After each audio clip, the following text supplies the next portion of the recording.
How to find your order number in Lululemon. Hi everybody, in today's video we are providing you with some ways that you can use to find your order number from Lululemon. So let's just dive right into the video and get started. For that, we can start by checking our order confirmation email. So what we can do is we can head over to Lululemon first and place an order. After you have placed an order, Lululemon should send you a confirmation email. So you can look out for that email, and the order number is usually near the top of the email. You can look out for it.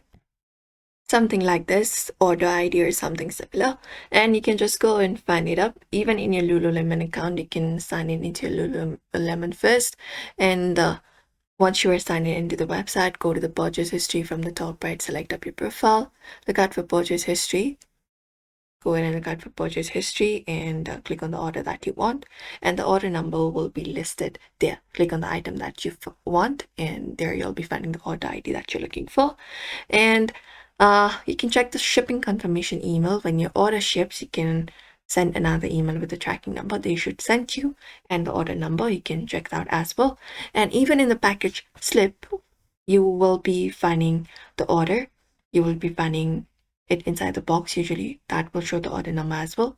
If you can't find it still, you can contact the support team as well and provide them with the name, email, and purchase date, and they can help you locate your order. And the order number often starts with numbers or letters and is 8 to 10 characters long, depending upon the reason. And that's it, everybody. For now, you can follow that method and let us know if it worked out for you. So we hope this video was helpful. Give this video a like and subscribe for more.